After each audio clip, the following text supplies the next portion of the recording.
ốc ní nó to bị phượt ra chui bông sấy ruột hay có miền bông ôn nó sọc cá còn chui ở bậc thầm đầm bay chặt đấy chặt sáp chui bông sấy phòng đai 2 ngày ní nhưng nhom bàn non chiếng dọc một chui chặt sáp chui bông sấy tại một đòn trang trắng chui rung tầm đai nên thêm tặng hay nên nhom có sau mà con đo lục pu bậy đấy nhưng mà tin pizza để bàn chui ở bậc thầm đầm bông sấy phòng đai chả con tràn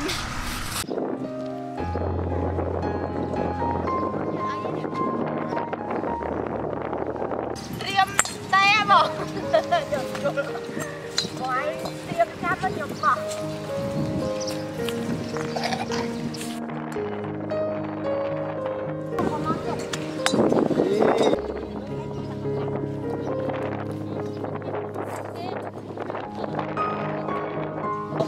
đâu rồi chẳng nó nó kê đi tới từ lưới cái đôi miếng cặn này như cái thứ túc cái xua cái này đấy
này ấy có kỳ ngày đó. Chào bác sạch này mình biết ai đó hay đâu họ.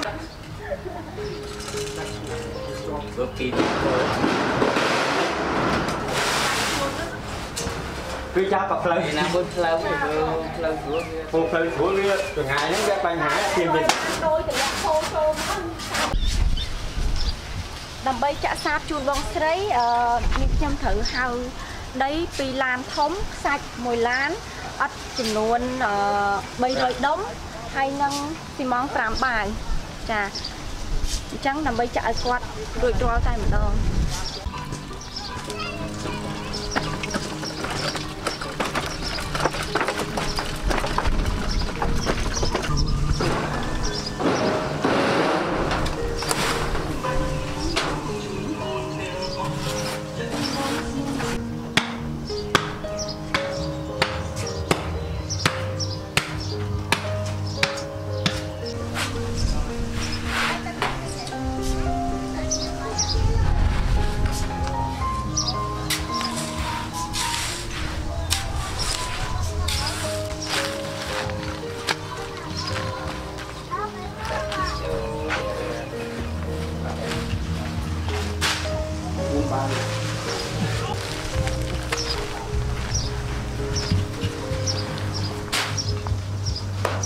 Rồi tự lợi trong tính chất ấy.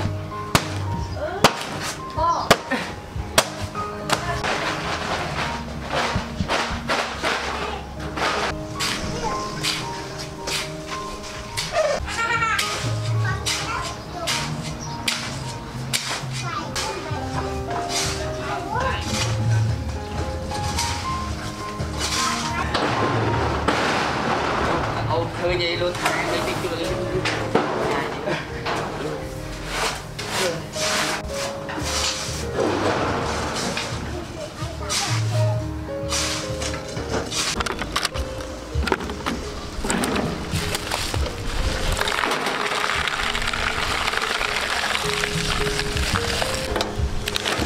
សម្រាប់ជាង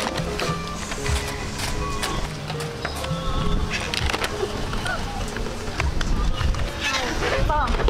មកពីវិញយាយចាប់ពីយាយចាប់ពីហ្នឹង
Việt tươi nó cái kia quá cái đó lấy à nữa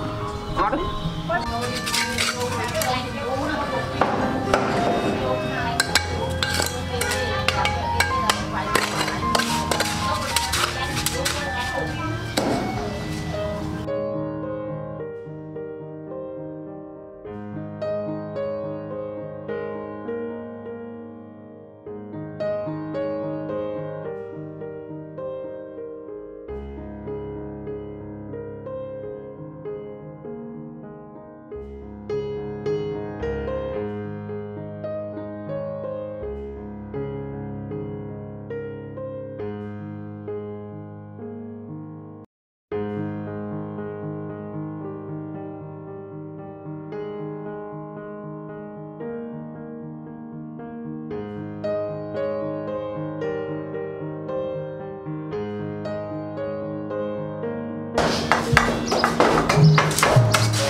Ôi mẹ sao tôi chơi không á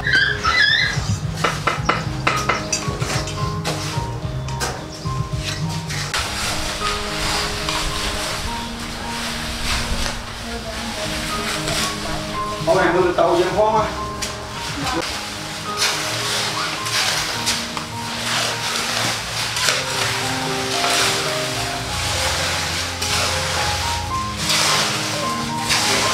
tôi sẽ rồi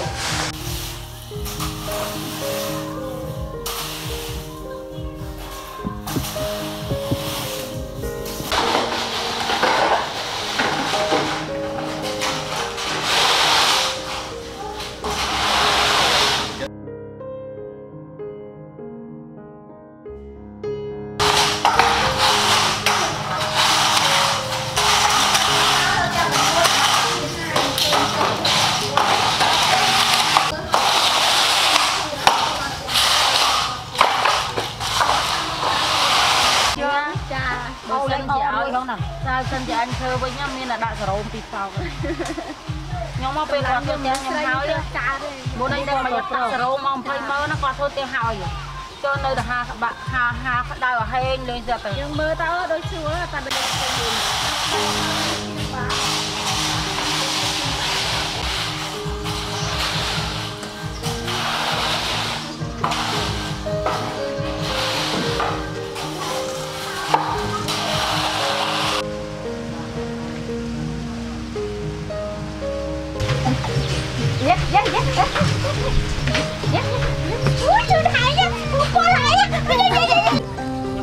con bị đây ban chung nhóm lôi rồi là con tới sọc rau con chỉ chung kiệt mai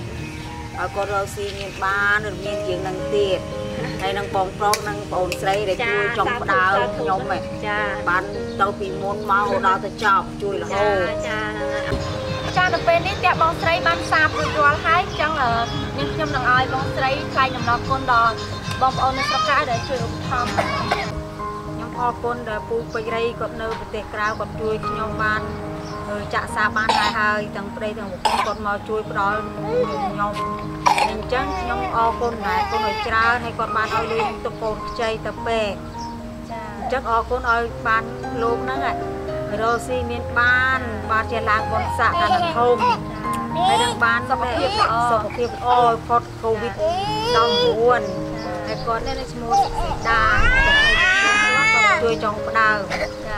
អញ្ចឹងកម្រិតរបស់គាត់បណ្ដាធ្វើបន់ទាំងអស់តាមវិញ្ញាណអត់អញ្ចឹងសូមឲ្យជូនពរគាត់ឲ្យរកស៊ីជាមានបានមានធ្វើការងារជាជោគជ័យរហូតតទៅមុខចាអរគុណពូពេជ្របងពេជ្ររីពូពេជ្ររីគាត់ប្រាប់បងគាត់ថ្មីដែរចាបងពេជ្ររី